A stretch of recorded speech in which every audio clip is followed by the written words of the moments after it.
नमस्कार, उत्तर प्रदेश की खबरों में आपका स्वागत है। मैं हूं मनोज मानस। खबरों का रुख करें उससे पहले देख लेते हैं इस वक्त की अहम सुर्खियां। सीएम योगी ने मिर्जापुर को दी करोड़ों की सौगात। मां विंध्यवासिनी मंदिर में की पूजा अर्चना। बोले आधी आबादी को मिला है उनका अधिकार। यूपी में लोकसभा चुनाव से पहले सपा की सियासी बिसात। एक्सप्रेस वे पर साइकिल लेकर कार्यकर्ताओं संग निकले अखिलेश। बोले घूमेगा बदलाव का चक्का। सपा की पीडीए यात्रा पर अजय राय का हमला। सत्ता में रहकर जो काम करने चाहिए थे वो नहीं कर पाए, लोगों को लुभाने के लिए कर रहे हैं प्रयास। पूर्व सांसद भैरव प्रसाद के घर पहुंचे डिप्टी सीएम केशव प्रसाद मौर्य। बेटे की मौत पर जताई शोक संवेदना। घटना में लापरवाह जिम्मेदारों पर कठोर कार्रवाई की मांग की। बदायूं में दर्दनाक सड़क हादसा। स्कूल बस और वैन में जोरदार टक्कर। 4 बच्चों समेत 5 लोगों की दुखद मौत, 20 बच्चे घायल। और आम आदमी पर महंगाई की मार जारी है। प्याज के साथ टमाटर के दाम में भी इजाफा जारी। दिवाली से पहले महंगी सब्जियां निकाल रही दिवाला। आप देख रहे हैं के न्यूज, खबरों का सारथी। और अब खबरें विस्तार से। लखनऊ से अहम खबर सामने आ रही है। एयरपोर्ट पर सऊदी से लौटे यात्रियों को कस्टम ने रोका है। आपको बता दें, उम्रा करके आ रहे थे ये यात्री। महिला यात्रियों को कस्टम विभाग ने रोका है। महिला यात्रियों ने लगाया है कस्टम विभाग पर आरोप। गोल्ड की रिसीविंग के बाद भी न रोकने का आरोप लगाया है। तो गोल्ड की रिसीविंग के बाद भी रोकने का आरोप महिला यात्रियों ने लगाया है। महिला यात्रियों ने कस्टम विभाग पर यह आरोप लगाए हैं। 6 घंटे से एयरपोर्ट पर रोके रखे जाने का आरोप लगाया है। कस्टम विभाग ने हम लोगों को बताया है स्मगलर। पीड़िता 112 नंबर पर कॉल करने के बाद भी नहीं हुई सुनवाई, पीड़िता का कहना है। तो कस्टम विभाग ने हम लोगों को स्मगलर कहा है, यह कहना है पीड़िता का। इस वक्त की बड़ी खबर लखनऊ से आपको दिखा रहे हैं। 112 नंबर पर कॉल करने के बाद भी हमें न्याय नहीं मिला। एयरपोर्ट पर सऊदी अरब से लौटे यात्रियों को कस्टम ने रोका है। लखनऊ से इस वक्त की अहम खबर आपको दिखा रहे हैं। उम्रा करके आ रही महिला यात्रियों को कस्टम विभाग ने रोका है। आपको बता दें, महिला यात्रियों ने कस्टम विभाग पर आरोप लगाया है। इस वक्त की अहम खबर लखनऊ से आपको दिखा रहे हैं। गोल्ड की रिसीविंग के बाद भी रोकने का आरोप लगाया है।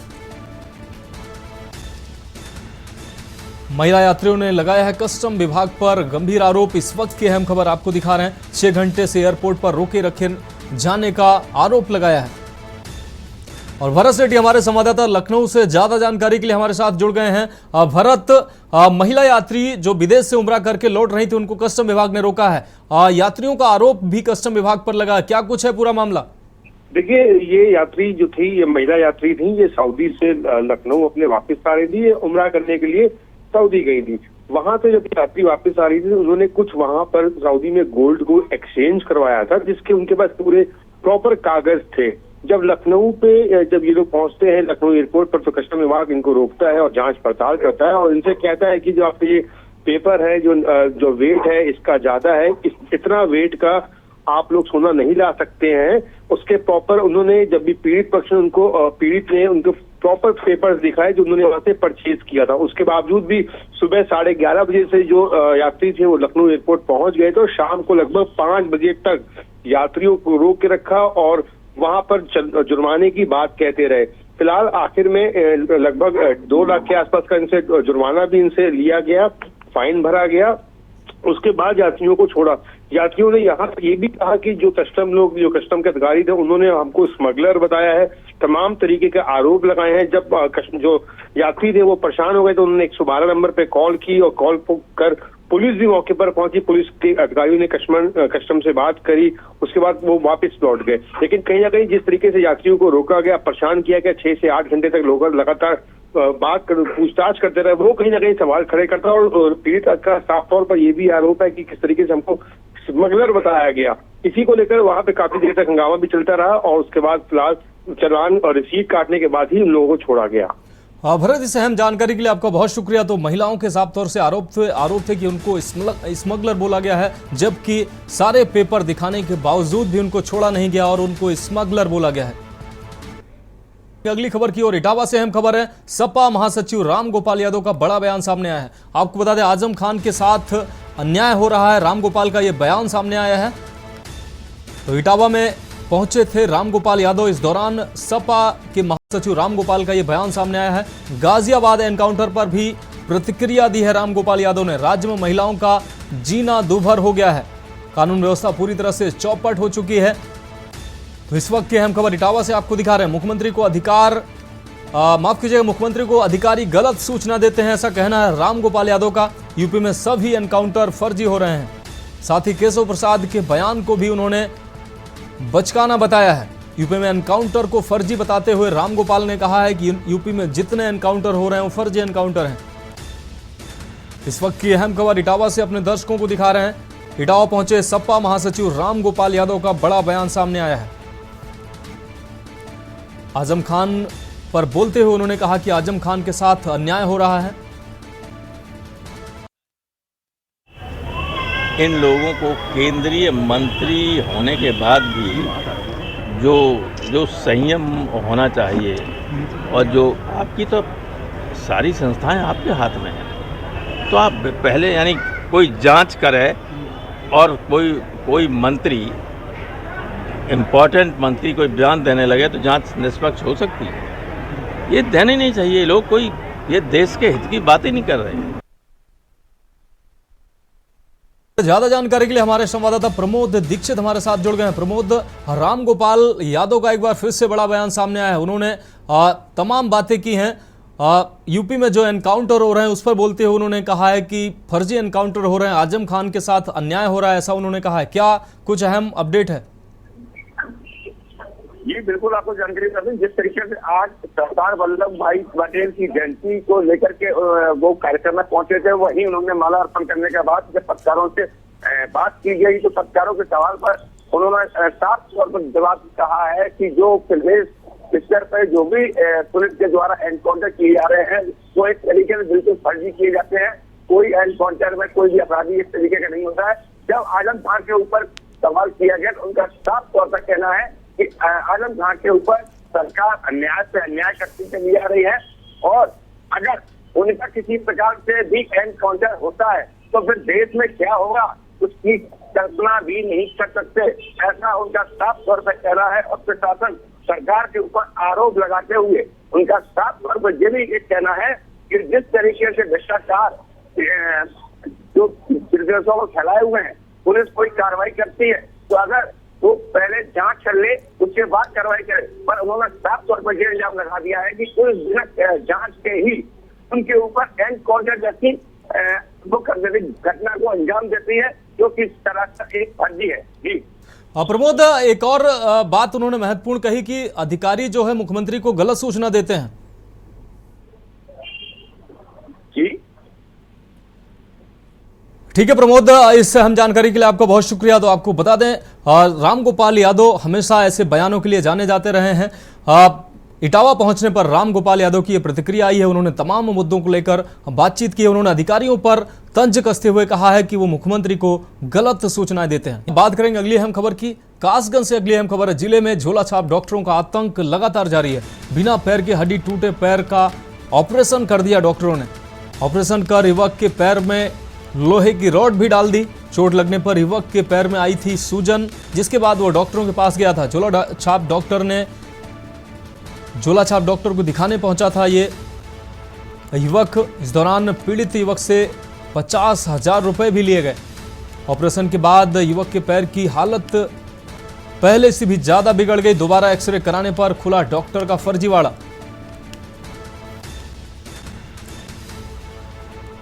तो युवक ने सीएमओ पोर्टल से लेकर सीएम पोर्टल तक शिकायत की है।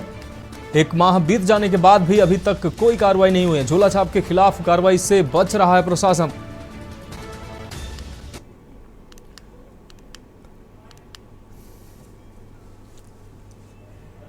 तो ये बहुटा पे जो डॉक्टर सहदेव हैं, मेरा बच्चा वहाँ ले गया। इन्होंने 1.5 लाख रुपए बताए मेरे ऑपरेशन के। मेरे बेटे ने 1,45,000 रुपये कर दे दिए। उसके बाद भी ये ऑपरेशन नहीं कर रहे थे। फिर मेरे बेटे ने 5,000 रुपये अपने खाते से इनके खाते में ट्रांसफ़र किए, तब इन्होंने मेरा ऑपरेशन किया। उसके बाद कुछ दिन बाद मैंने जिले पे दिखाया। जिले पे जब मैंने एक्सरे कराया तो उन्होंने बताया कि मैं रोड की ज़रूरत ही नहीं थी और मुझे परेशानी काम का हुई और हो रही है परेशानी। अब मैं इतना परेशान हूँ कि साहब जो बैटरी वाला रिक्शा है मैं उस पर चल पाता हूँ। इन्होंने जो है मेरे साथ बहुत खिलवाड़ किया है। मैं कई अधिकारियों से मिला, उनकी शिकायत की पोर्टल पे, यानी कोई कार्रवाई नहीं। मैं बहुत गरीब आदमी हूँ सर, मैं जो है कानूनी कार्रवाई। तो कासगंज में झोलाछाप डॉक्टरों का आतंक लगातार जारी है। हमारे साथ प्रशांत सोनी, हमारे संवाददाता कासगंज से हमारे साथ जुड़े हुए हैं। प्रशांत, झोलाछाप डॉक्टरों का आतंक लगातार जारी है। मामूली सी चोट पर डॉक्टर ने ऑपरेशन कर दिया और लोहे की रॉड भी डाल दी। क्या है पूरा मामला? आपको पता है कि पंडोवारा कोतवाली क्षेत्र गाँव का है, जहाँ से इंतजार नाम का युवक है जो बीते 15 जुलाई को ये बाइक से जा रहा था। रास्ते में इसकी बाइक फिसल गई, जिससे इसके पैर में हल्की फुल्की चोट आ गई, जिसके चलते सूजन भी आई थी। यह वहीं पर खंडवारा एटा रोड पर एक डॉक्टर है सहदेव नाम से, जिसका क्लिनिक चलता है। उसके ना तो कोई डॉक्यूमेंट्स है ना कुछ है, फर्जी क्लिनिक चला रहा है। जिसके वो ये उसके पास गया, वहाँ उसने इसको बगैर एक्सरे कराए ही इसको बता दिया कि इसके पैर के हड्डी टूट गई है और इससे 1.5 लाख रुपए का इसका ऑपरेशन कर दिया, जिसमें लोहे की रॉड डाल दी।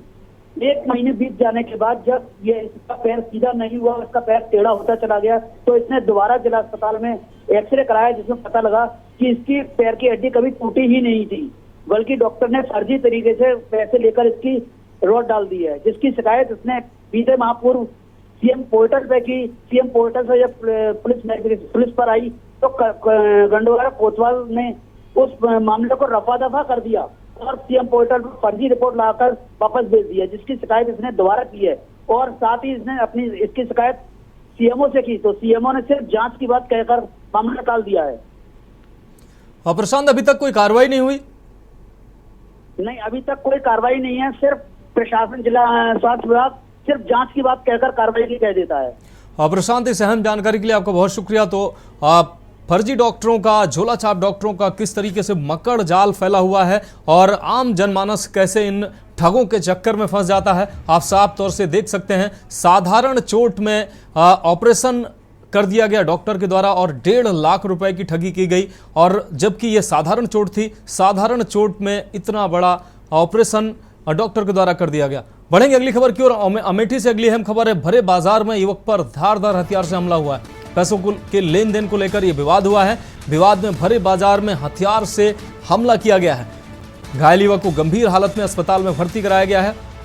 आपको बता दें, बाजार में बुलाकर दबंगों ने जानलेवा हमला किया है। तो अमेठी से इस वक्त की अहम खबर। मिसरौली बाजार में यह वारदात हुई है। वारदात से इलाके में हड़कंप मच गया है पूरी। तो आपको बता दें, घायल युवक को गंभीर हालत में अस्पताल में भर्ती कराया गया है। तो बाजार में बुलाकर दबंगों ने जानलेवा हमला किया। हमारे संवाददाता रणविजय इस खबर पर ज्यादा जानकारी के लिए हमारे साथ जुड़े हुए हैं। रणविजय, अगर बात की जाए, दबंगों का कहर साफ तौर से जारी है। भरे बाजार युवक पर जानलेवा हमला हुआ है। जी बिल्कुल, मैं बताना चाहूंगा जिस प्रकार से आज के समय में दबंग दिन प्रतिदिन हावी होते जा रहे हैं, ऐसे में ही एक मामला पूरे खुशहाल बदलापुर थाना संग्रामपुर अमेठी का है, जहाँ पे महज पैसे के छोटे मोटे लेन देन को लेकर दबंगों द्वारा एक युवक को धारदार हथियार से बुरी तरह से मारा पीटा गया। जी रणविजय, अभी तक इस आरोपी पर कोई कार्रवाई हुई नहीं हुई? जी, पुलिस द्वारा जो है मुकदमा दर्ज कर लिया गया है, लेकिन कार्रवाई की बात की जाए तो जहाँ तक हम जानकारी मिली है तो अभी तक ऐसी कोई कार्रवाई नहीं की गई है जिस पर कि चोटिल हुए व्यक्ति को संतोष हो पाए। जी रणविजय, इस अहम जानकारी के लिए आपका बहुत शुक्रिया। तो आपको बता दें, मामूली लेन देन को लेकर भरे बाजार में दबंगों ने युवक पर जानलेवा हमला किया है। बढ़ेंगे अगली खबर की ओर। खबर मेरठ से है। टीबी नगर में दिन दहाड़े चोरों का आतंक देखने को मिला है। सीआरपीएफ जवान के घर को निशाना बनाया है चोरों ने।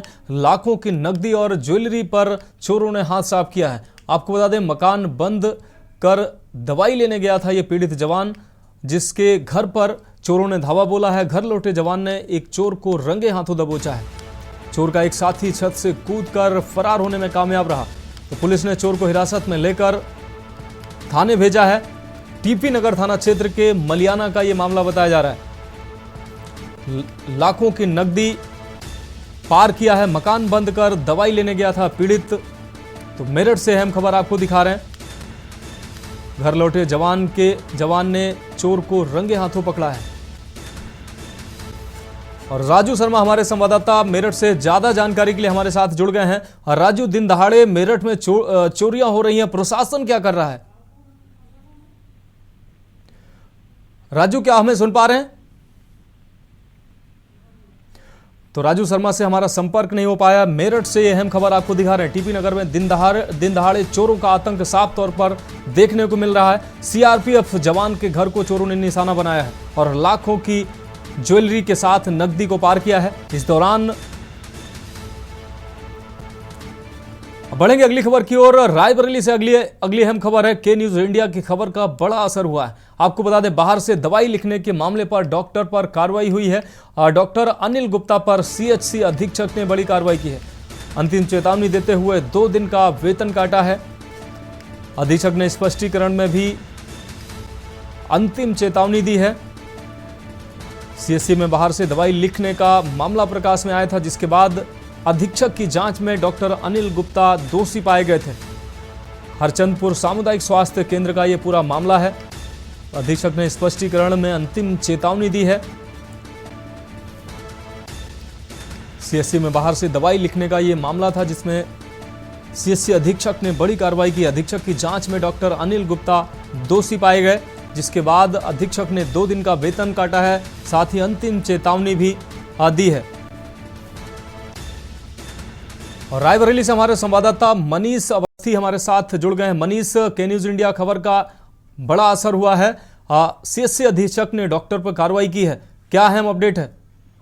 बिल्कुल, बात करें तो जिस तरह से लगातार हरचंदपुर सामुदायिक स्वास्थ्य केंद्र चर्चाओं में रहा है, उसी को देखते हुए इससे पहले भी कुछ दिन पहले एक वीडियो वायरल हुआ था। वहां से डिलीवरी के नाम पर 2500 वसूलने के बाद जो है वहां पर बाहर से दवाई लिखने का जो मामला संज्ञान में आया, उसको के न्यूज ने प्रमुखता से दिखाया था। और उसके बाद के न्यूज की खबर का एक दमदार असर हुआ है। यहाँ के जो अधीक्षक हैं राजीव गौतम, उन्होंने जो है यहाँ पर जो पर्चे की जांच की, तो वो पर्चा यहाँ उपस्थित एक डॉक्टर है संविदा पर, आयुष के डॉक्टर हैं डॉक्टर अनिल गुप्ता, उनके पर जब ये पर्ची मिली तो उन पर यहाँ के अधीक्षक राजीव गुप्ता द्वारा एक बड़ी कार्रवाई देखने को मिली है। उन्होंने उस डॉक्टर की 2 दिन का वेतन रोका है और साथ ही साथ अंतिम चेतावनी देते हुए ये कहा है कि अगर आपको हम लास्ट बार चेतावनी देते हैं कि अगर दोबारा आप दवाई लिखते पाए गए तो हम जिलाधिकारी महोदया को एक लेटर प्रेषित करेंगे और साथ ही साथ आपकी संविदा समाप्त होने के लिए भी उन्होंने कहा है। तो जिस तरह के एक बड़ा न्यूज का बड़ा असर हुआ है देखने को मिला है। तो लगातार जिस तरह से चर्चाओं में रहने वाला सामुदायिक स्वास्थ्य केंद्र, अब वहां पर जो है जिस तरह से ये दवाइयां लिखने का सिलसिला था वो बंद हो गया है। जी मनीष से अहम जानकारी के लिए आपका बहुत शुक्रिया। तो आपको बता दें कि न्यूज इंडिया खबर का एक बार फिर से रायबरेली में असर हुआ है। सीएचसी अधीक्षक ने डॉक्टर पर कार्रवाई की है और अंतिम चेतावनी भी दी है कि आगे से इस तरीके की घटना सामने नहीं आनी चाहिए। अब बढ़ेंगे अगली खबर की ओर। खबर लखनऊ से है। विभूति खंड पुलिस को बड़ी सफलता हाथ लगी है। ठगी करने वाले 2 अभियुक्तों को पुलिस ने गिरफ्तार किया है। साथ ही धनराशि दोगुना करने के नाम पर ये अभियुक्त ठगी करते थे। तो ठगी के आरोपी रतन रस्तोगी और राहुल को गिरफ्तार किया गया है। गिरोह के अन्य सदस्य पहले ही गिरफ्तार किए जा चुके हैं। आपको बता दें, निजी कॉलेज संचालक से की थी 60 लाख की ठगी। आरोपियों से 48,43,000 रुपए भी बरामद किए गए हैं। गर्लफ्रेंड और हाई फाई स्टैंडर्ड के लिए करते थे ये ठगी का काम। तो इस वक्त की अहम खबर आपको दिखा रहे हैं। निजी कॉलेज संचालक से 60 लाख की ठगी की थी इन ठगों ने। आरोपियों से 48,43,000 रुपए बरामद किए गए हैं। तो भरत सेठी हमारे संवाददाता लखनऊ से इस खबर पर ज्यादा जानकारी के लिए हमारे साथ जुड़ गए हैं। भरत, 2 ठगों को गिरफ्तार करने में पुलिस को बड़ी कामयाबी मिली है। इनके पास से ठगी की हुई राशि भी बरामद हुई है, क्या अहम अपडेट है? बिल्कुल, आपको बता दें कि विभूति खंड पुलिस और डीसीपी पूर्वी की क्राइम टीम को एक बड़ी सफलता हाथ लगी है। एक ऐसे गिरोह का पर्दाफाश किया है जो लोगों को रकम दोगुनी करने के नाम पर लोगों से पैसा ऐंठते थे, जालसाजी में फंसाते थे। ये फिलहाल इन्हीं ने एक निजी कॉलेज के संचालक से 60 लाख रुपए लिए और ये कहा कि आपको इसकी दुगनी राशि मिलेगी अकाउंट में। ये तमाम तरीकों से लोगों को ऐसे जाल में फंसाते थे और उनकी बात में लोग आके फंस जाते थे। उन्होंने 60 लाख रुपए की ठगी की और सबसे पहले इन्होंने अपनी एक फर्म बनाई जिसका नाम था मंगलम एंटरप्राइजेज। पूरा प्लानिंग के साथ इनके गिरोह ने उस कॉलेज संचालक को फंसाया, उससे 60 लाख रुपए लिए और 60 लाख रुपए लेकर रफू चक्कर हो गए। इसमें 8 लोगों का नाम था, इसमें दिए गए थे। इसमें 3 लोगों की अरेस्टिंग पहले ही कर ली गई है। जो गिरोह के 2 सदस्य थे उनको फिलहाल गिरफ्तार किया गया है अब, जिसमें रतन रस्तोगी और राहुल कुमार को, जो गिरोह के अन्य सदस्य थे सचिन सिंह, निशांत और राहुल सिंह, इनको पहले ही विभूतिखंड पुलिस ने जेल भेज दिया है। अब मामला खुला है कि ये जो पैसा ऐसे थे लोगों से इस तरह से धोखाधड़ी करके उस पैसे से अय्याशी करते थे, अपने गर्लफ्रेंड्स के ऊपर खर्चा करते थे और तमाम जो ऐशो आराम की जिंदगी जीते थे। फिलहाल इनसे रकम जो रिकवरी की गई है वो 48,43,000 रुपए रिकवरी कर लिया गया। पुलिस गिरोह के अन्य सदस्यों की अब तलाश कर रही है, क्योंकि अभी भी जो लोग हैं इनके गिरोह में शामिल हैं वो कुछ लोग अभी फरार चल रहे हैं। बिल्कुल भरत, इस अहम जानकारी के लिए आपका बहुत शुक्रिया। तो आपको बता दें 48,43,000 रुपए की रकम भी इनके पास से बरामद की गई है। 2 ठगों को पुलिस ने गिरफ्तार किया है। इनके साथियों को पुलिस ने पहले ही गिरफ्तार किया था। बढ़ेंगे अगली खबर की ओर। खबर अमेठी से है, जहां उत्तर प्रदेश के मुख्यमंत्री योगी आदित्यनाथ ने सोमवार को अमेठी जिले में दक्षिण पश्चिम एरिया के सबसे बड़े SLMG बेवरेज प्लांट का उद्घाटन किया है। इस दौरान केंद्रीय मंत्री व अमेठी से सांसद स्मृति ईरानी भी मौजूद रहीं। बता दें कि कोका कोला ने अमेठी में 760 करोड़ रुपए खर्च कर अपना SLMG बॉटलिंग प्लांट स्थापित किया है। औद्योगिक क्षेत्र त्रिसुंडी में 34.48 एकड़ भूमि पर स्थापित प्लांट का शुभारंभ सोमवार को किया गया। प्रोजेक्ट में करीब 900 लोगों को सीधे रोजगार मिलने की उम्मीद है। अमेठी के विकास को लेकर केंद्रीय मंत्री व सांसद स्मृति ईरानी के साथ योगी व मोदी सरकार भी लगातार फिक्रमंद रही है। एक के बाद एक कल कारखानों का शुभारंभ कराकर स्मृति अपने संसदीय क्षेत्र में रोजगार सृजन की दिशा में तेजी से बढ़ने के साथ विकास को रफ्तार देने में लगी हुई हैं। बीते 25 अगस्त को केंद्रीय मंत्री स्मृति ने औद्योगिक क्षेत्र जगदीशपुर में 433 करोड़ की लागत से स्थापित 13 इकाइयों का लोकार्पण भी किया था। मार्गदर्शन में इस नए निवेश के लिए तो उत्तर प्रदेश की खबरों में अभी के लिए इतना ही। मुझे दीजिए इजाजत और आप देखते रहिए के न्यूज़ इंडिया।